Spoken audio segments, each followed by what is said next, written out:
Thank you, Jim. Well, I'm not going to dance, right? I'm going to talk about research. I guess this is one of the main topics I'm going to introduce. So, dear Minister, dear my connectivity team, dear everyone, all, thank you very much for this event. Thank you very much for being here. So my main objective today is really to introduce a bit of what we are doing when it comes to research in Luxembourg. We are talking today about, well, connecting tomorrow. So of course, tomorrow cannot be done without innovation, and so this means doing research, right? So for me, if this works, yes. One of the main challenges we have today in relation to connectivity is how to make it smarter. Well, as this has been showcased just previously, we have a territory that is actually quite well covered, right? 94% of the territory is covered today with 5G. We know that the demand, the traffic demand is increasing. We know that it will increase by a factor of 5, I think, by 2030. So, well, one way is to deploy more antennas to accommodate this demand. But the other way, and this is what we choose, you know, when it comes to research, is to use massively intelligence, AI, to try to integrate this into, well, the future connectivity stacks. So what I'm going to showcase today is a medley, let's say, of different projects we are conducting at least. So the Luxembourg Institute of Science and Technology, we are not a company, we are not a university, we are like working in between what we call the Death Valley, because it's usually quite complicated, you know, to convert, let's say, theoretical concept into things that are reliable for the market. So the first project I would like to showcase is this one. Some of you might have seen this video already. For some others, this might be, well, quite new. This is a new project that has been publicly announced 2 weeks ago, and the idea of this project is quite amazing.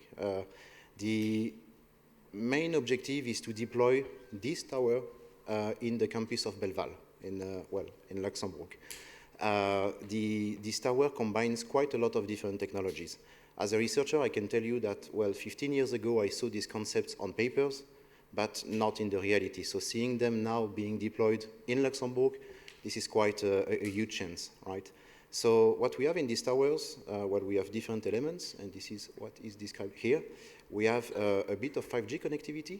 We have computers, servers, computing capacities, and then a set of sensors, a LED screen. So we have a wide range of technologies that are deployed locally.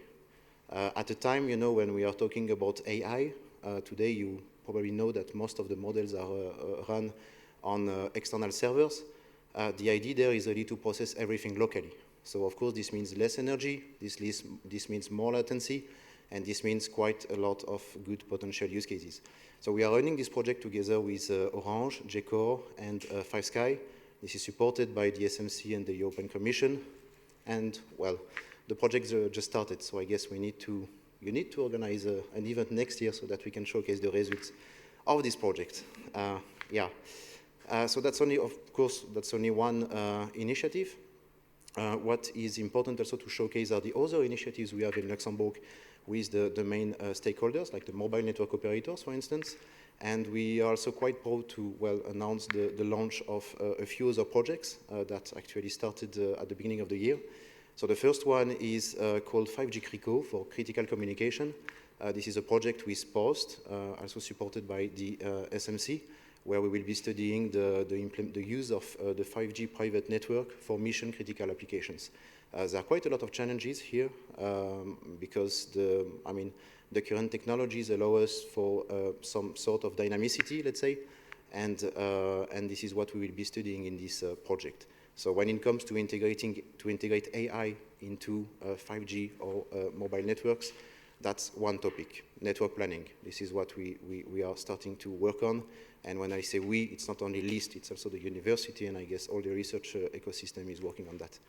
Then a second project is with Proximus.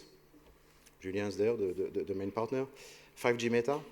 The idea of this project is more to exploit the real-time capacities of 5G. So how to adapt the network so that we can answer to a given issue, to a given problem, and this is exploiting the latest functionalities of 5G networks. So again, this project started at the beginning of the year. We will be exploiting some of the nice devices and shuttles, you know, that you might already see in Belval. to see how connectivity can benefit to this kind of use case.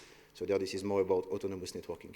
And then the last project, well, I just introduced the project. The only difference is that now you have the logo, which is super nice, but a bit small on the slide.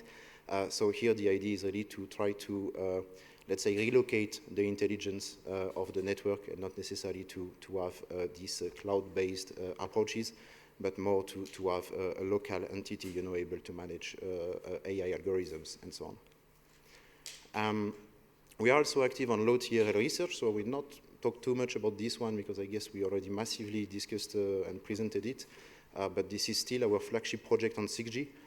This is very important in this universe of wireless communications. Every 8 to 10 years, you have a new generation, and this is the only way, I guess, that the industry and the standards have found, you know, to aggregate all the technologies that come with each generation.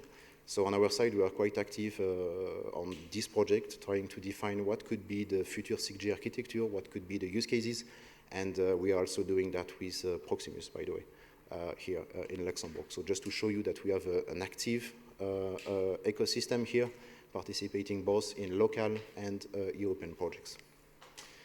So all this is very good. I'm sure you understood everything. You are now aware of these projects. But what is important is to have use cases at the end. And there I would like to showcase some of the activities we have, for instance, in Belval. So one big idea we have, at least, is to use Belval as a test bed, you know, for research. A place where you can test, experiment, let's say, different technologies before implementing them into the reality. So this is what we have done historically with mobility. We have developed quite a lot of you know, simulation solutions to predict what could happen, for instance, if there is an accident, what could happen if we want to, for instance, optimize the traffic lights. And this is what we did also with connectivity. So we know today that connected and automated mobility is one of the first field, one of the first sector, let's say, concerned by, well, advanced 5G and 6G technologies. And so we started to experiment that. So how to outsource the intelligence of a vehicle into, well, the local towers, for instance, I was showcasing, or external servers, and see how to benefit from that. So we did that by simulation. We did that as well with these nice robot dogs. I saw some of them in the show there, so probably you will also see them. And we also did that in the reality with the shuttles that have been deployed recently by CFL. So again, just to show you that research, it's not only on paper, it's also something that is quite practical, and there is quite a nice example in my opinion. Then another field which is quite... 30 seconds. I see 2 minutes here. I'm right, but ignore that. Okay. That's my last slide, by the way. So a last application is related to healthcare. So just to show this quickly, this is something we start to investigate, how to benefit from connectivity so that you can remotely, let's say, help someone or, you know, access to some data. This can save quite a lot of lives, in my opinion. You can, well, analyze things remotely, and this was basically not necessarily possible with the previous technologies. So just to show you some examples that we are running internally. And that's my last slide. So this is just an illustrative video.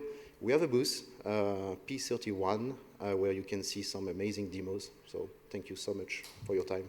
Dr. Sébastien Faye, thank you very much indeed. Merci beaucoup, pretty good.